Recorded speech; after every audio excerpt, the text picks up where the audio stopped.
ਰਾਘਵ ਚੱਡਾ ਦੇ ਖਿਲਾਫ ਵਿਸ਼ੇਸ਼ ਅਧਿਕਾਰ ਕਮੇਟੀ ਦੀ ਜਾਂਚ ਇੱਕ ਪਾਸੇ ਸ਼ੁਰੂ ਹੈ, ਪਰ ਦੂਜੇ ਪਾਸੇ ਰਾਘਵ ਚੱਡਾ ਨੇ ਮੋਦੀ ਸਰਕਾਰ ਨੂੰ ਸਿੱਧਾ ਚੈਲੰਜ ਕਰ ਦਿੱਤਾ। ਤੁਹਾਨੂੰ ਦੱਸ ਦਈਏ ਕਿ ਪ੍ਰੈਸ ਕਾਨਫਰੰਸ ਦੌਰਾਨ ਜਿੱਥੇ ਸੰਜੇ ਸਿੰਘ ਨੇ ਆਪਣੇ ਬਿਆਨ ਸਾਂਝੇ ਕੀਤੇ, ਉੱਥੇ ਹੀ ਰਾਘਵ ਚੱਡਾ ਨੇ ਕਾਨੂੰਨੀ ਤੌਰ ਦੇ ਉੱਤੇ ਹਰ ਇੱਕ ਚੀਜ਼ ਸਮਝਾਉਣ ਦੀ ਕੋਸ਼ਿਸ਼ ਕੀਤੀ। ਕਿਸ ਤਰ੍ਹਾਂ ਸੰਵਿਧਾਨ ਚੱਲਦਾ, ਕਿਸ ਤਰ੍ਹਾਂ ਸੰਵਿਧਾਨ ਦੇ ਮੁਤਾਬਿਕ ਰਾਜ ਸਭਾ ਦੇ ਵਿੱਚ ਪ੍ਰੋਸੀਡਿੰਗਸ ਹੁੰਦੀਆਂ ਨੇ, ਹਰ ਇੱਕ ਚੀਜ਼ ਰਾਘਵ ਚੱਡਾ ਨੇ ਸਮਝਾਉਣ ਦੀ ਕੋਸ਼ਿਸ਼ ਕੀਤੀ ਔਰ ਇਹ ਕਿਹਾ ਕਿ ਜਿਹੜੇ ਫਰਜ਼ੀਵਾੜੇ ਦੇ ਇਲਜ਼ਾਮ ਉਹਨਾਂ ਤੇ ਲੱਗੇ ਨੇ ਉਹ ਸਰਾਸਰ ਝੂਠ ਨੇ ਔਰ ਜਾਣ ਬੁੱਝ ਕੇ ਉਹਨਾਂ ਦੇ ਉੱਤੇ ਇਹੋ ਜਿਹੇ ਇਲਜ਼ਾਮ ਲਗਾਏ ਜਾ ਰਹੇ ਨੇ। ਰਾਘਵ ਚੱਡਾ ਨੇ ਸਾਫ਼ ਤੌਰ ਤੇ ਚੈਲੰਜ ਕੀਤਾ ਹੈ ਮੋਦੀ ਸਰਕਾਰ ਨੂੰ ਕਿ ਜੇ ਕੋਈ ਸਬੂਤ ਹੈ ਉਹਨਾਂ ਦੇ ਖਿਲਾਫ ਤਾਂ ਸ਼ੋਅ ਕੀਤਾ ਜਾਵੇ, ਪੇਸ਼ ਕੀਤਾ ਜਾਵੇ, ਨਹੀਂ ਤਾਂ ਇਹੋ ਜਿਹੀਆਂ ਗੱਲਾਂ ਕਰਕੇ ਸਮਾਂ ਜ਼ਾਇਆ ਨਾ ਕੀਤਾ ਜਾਵੇ। ਮੋਦੀ ਸਰਕਾਰ ਦੇ ਖਿਲਾਫ ਰਾਘਵ ਚੱਡਾ ਨੇ ਪ੍ਰੈਸ ਕਾਨਫਰੰਸ ਦੇ ਵਿੱਚ ਆਪਣੇ ਬਿਆਨ ਸਾਂਝੇ ਕੀਤੇ ਨੇ।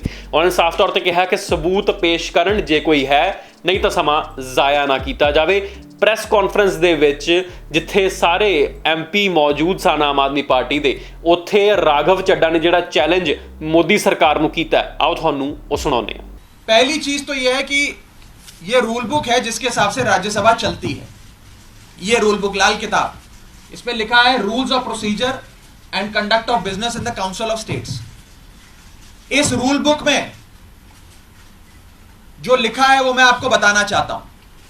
यह रूल बुक कहती है कि किसी भी समिति के, सिलेक्ट कमेटी के गठन के लिए आप नाम प्रस्तावित करते हैं, कोई भी सांसद नाम प्रस्तावित कर सकता है, और जिस मेंबर का नाम प्रपोज किया जाता है, प्रस्तावित किया जाता है, उस मेंबर का ना साइन चाहिए, ना उस मेंबर का सिग्नेचर चाहिए, ना उस मेंबर का रिटन कंसेंट चाहिए।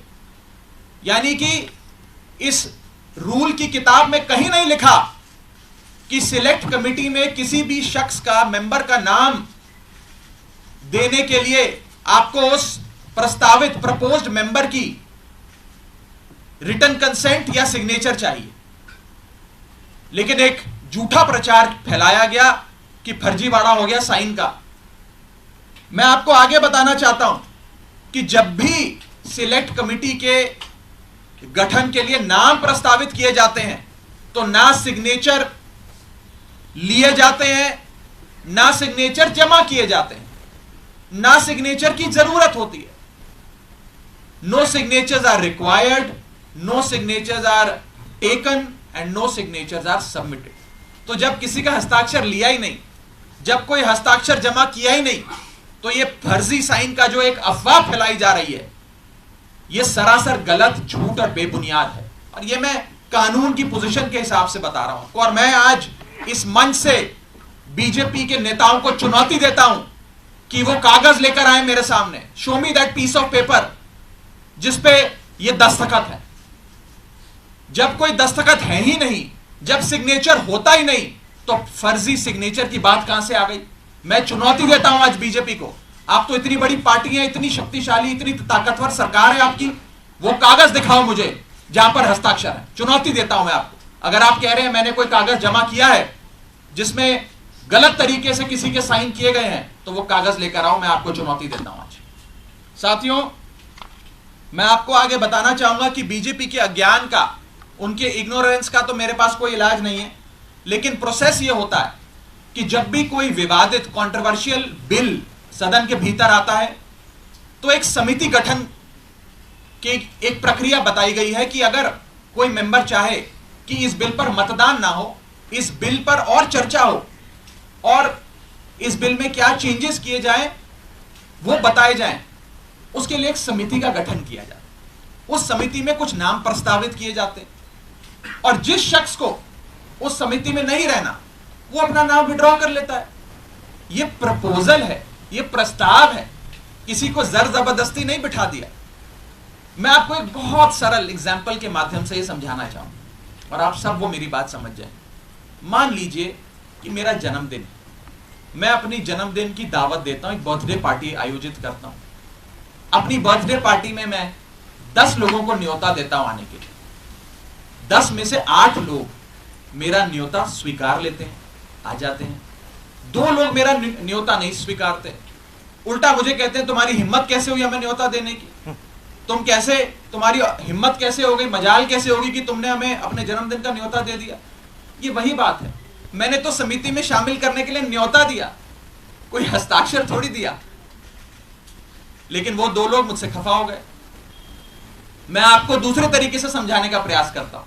आज इस प्रेस कॉन्फ्रेंस में इतने सारे पत्रकार आए हैं, मैंने अपनी पार्टी को 10 पत्रकारों का नाम प्रस्तावित किया कि इन 10 पत्रकारों को आप आज की प्रेस कॉन्फ्रेंस में बुला लीजिएगा, मैं मीडिया से संवाद करना चाहता हूं। 10 में से 8 पत्रकार आ गए, 2 पत्रकार नहीं आए, और जो 2 पत्रकार नहीं आए वो कहते हैं इनकी हिम्मत कैसे हुई हमें न्योता देने का प्रेस कॉन्फ्रेंस का। 2 पत्रकार नाराज हो गए। ये साफ तौर पे इस समस्या का एक सरल सा एग्जाम्पल। मैं ये बात रखना चाहता हूं कि जो मेरे खिलाफ कंप्लेंट्स दर्ज हुई, जिस मामले को कमिटी ऑफ प्रिविलेजेस को रेफर करा गया, उसका ये पार्लियामेंट्री बुलेटिन है, सरकारी डॉक्यूमेंट है। मैं आज बहुत सबूत लाया हूं दिखाने के लिए आप सबको, ताकि दूध का दूध और पानी का पानी हो जाए। ये पार्लियामेंट्री बुलेटिन है जिसके तहत मेरे खिलाफ जो कंप्लेंट्स आई उसे विशेषाधिकार समिति को विचार के लिए भेजा गया।